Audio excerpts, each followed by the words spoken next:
Já falou que... Acho que a gente já falou, Não, já falou. Na verdade, É. a aplicação foi errada, por quê? Eu vou invadir a Groenlândia, vou invadir o Canadá, o Entendi, Panamá. Tipo, você já chegou chutando todo mundo. E aí os caras que tinham que estar do seu lado pra dar certo esse remédio, já não estão, porque eles já estão com medo. E aí a gente tá falando de todo o resto do mundo, de certa forma, né? A União Europeia, por exemplo, tá inclusive lá se sentindo desprotegida agora, que o Trump, não vou mais defender vocês. Então já rola ali um lance de se militarizar de novo, ou investir de novo na indústria da defesa. E isso de uma maior distância, um maior distanciamento dos Estados Unidos, que é um efeito meio contrário do que o Trump gostaria, suponho. O distanciamento de quem que ele gostaria? Não, ele não gostaria que houvesse esse distanciamento De quem? da União Europeia, ou gostaria. Ele indica que ele gostaria. E parece que né? Isso, é o que ele indica. Uhum. Ele parece que ele tem um problema muito maior com a União Europeia do que com o Putin, do que com a Rússia. Mas isso é contraintuitivo, né? Se a gente, dava pra gente imaginar isso ano passado, que os Estados Unidos iria para esse caminho?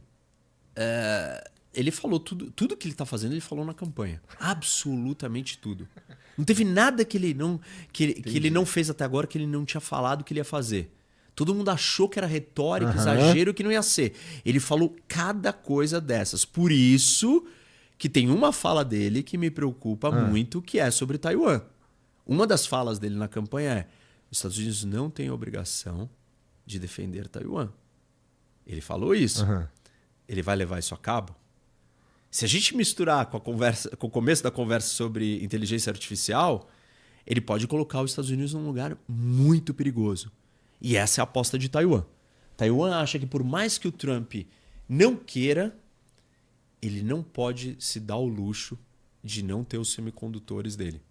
Mas eu acho que na cabeça de um monte de gente que está ali do lado do Trump, eles acreditam que eles podem fazer um acordo com a China, falando assim, a gente te dá Taiwan, ou a gente não vai interferir em Taiwan, e você deixa os semicondutores continuarem fluindo para nós.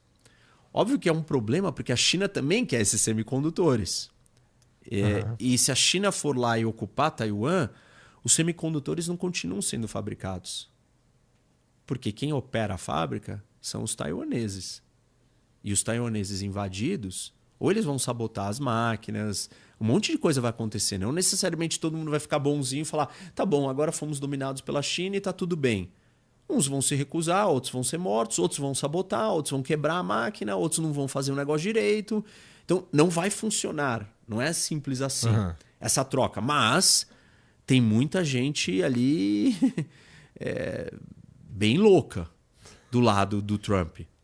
Gente assim que tem ideias muito fora da caixa, assim, completamente alucinadas. E tem um problema, né?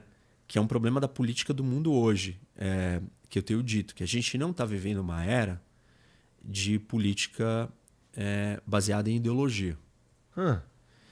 A gente não vive uma polarização ideológica, nós vivemos uma polarização afetiva. Tá. Esse é um tema que eu já tenho falado bastante também, verdade. mas vou repetir. A política hoje, ela é identitária. Ela não é baseada em posição política. Você é a favor da liberação da maconha, eu sou a favor disso, eu voto em você. Você muda de posição, eu paro de votar em você. Não é isso. O Igor sou eu. Ele me representa, ele é da minha tribo, ele é da minha identidade. Então... Isso é muito forte também, essa identificação, ela é muito... Eu acho que a gente falou disso da outra vez aqui, não lembro. Acho que sim. Mas aí, o que acontece? Não importa o que você fala.